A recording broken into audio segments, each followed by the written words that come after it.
Dans cet exercice, on va manipuler z sur pz. On va calculer la somme des puissances kn des éléments de z sur pz. Ok? Donc la somme, elle peut parcourir sur les ensembles inversibles si on veut, parce que k est plus grand que 0. Et l'idée, c'est que sur l'ensemble des inversibles, ou même sur l'anneau tout court, j'ai une bijection parce que c'est un groupe. J'ai une bijection donnée par la multiplication à gauche. Ok? Donc ça, c'est un truc typique quand la somme de x dans G.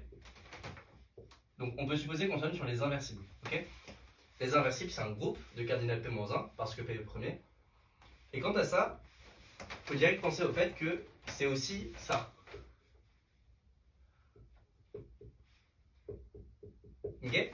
Parce que si je prends un élément de G, Y, la multiplication à gauche par Y, c'est une bijection. Donc, ça, c'est égal à Y, somme de X dans G. X. Ok? Ça, c'est quand j'ai un anneau, parce qu'il faut que je puisse parler de somme des éléments du groupe. Ok? Donc un peu spécifique, mais quand j'ai un groupe qui est inclus dans un anneau, je peux faire ce genre de truc.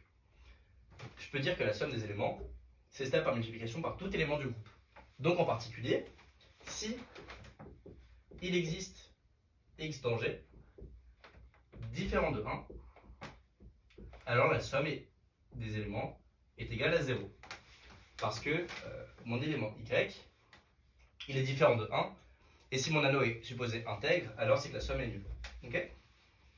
Donc, quand j'ai un groupe dans un anneau, la somme est presque tout le temps nulle, sinon elle est égale au cardinal de G. Parce que si tous les éléments de G sont égaux à 1, alors ça c'est égal à... Enfin, si le G est trivial, c'est égal à 1. Mais ici, dans notre cas, comme on somme plusieurs fois, ça va être égal à P-1. Ok? Donc je vais réécrire ce que ça veut dire pour z sur Pz. Mais l'idée c'est ça, c'est que quand on a un anneau et qu'on a une partie stable par multiplication dans l'anneau, on peut faire interagir la somme et le produit et ça se passe, il se passe des choses marrantes. Donc cette somme-là, que je vais appeler SK, elle est égale à y puissance k SK, quel que soit y, dans z sur Pz. Ok? Et de ça, avec la discussion d'avant, on obtient que SK est égal à P-1 si pour tout YK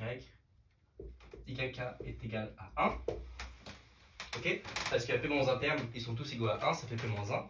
Donc ça fait -1 parce qu'on a une caractéristique P. Et sinon ça fait 0. Ok? Maintenant, cette condition, on peut la traduire sur K. Ce qui se passe, c'est que là, on a un groupe multiplicatif. Et la question, c'est quand est-ce qu'on a... Quand avons-nous pour tout y dans z sur Pz, y puissance k égale 1. Dans tous les, quand est-ce qu'on a que tous les éléments inversibles élevés à la puissance k, ça vaut 1. Donc z sur Pz, l'ensemble des inversibles, il faut que tu connaisses la structure, c'est cyclique. C'est cyclique de cardinal P-1. Donc si on a ça, en particulier, l'élément qui engendre de groupe élevé à la puissance k, il vaut 1. Sauf que l'élément qui engendre le groupe, il est d'ordre P-1. Donc, on sait que k est plus grand que P-1. Donc ce cas-là, il arrive seulement si et seulement si k est égal à P-1. Ok?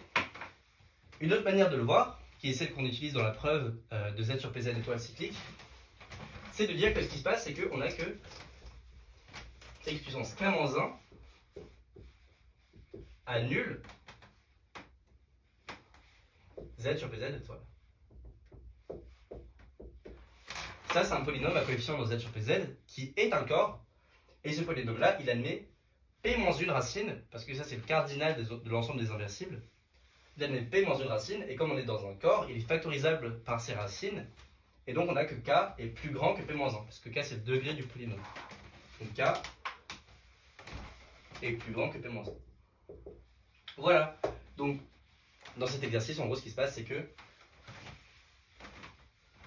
on utilise deux trucs.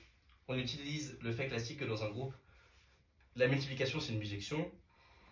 Et ensuite, on fait un peu d'algèbre sur les anneaux, l'algèbre des polynômes, pour en déduire que k est égal à P-1 si tous les éléments élevés à la puissance 4 valent 1.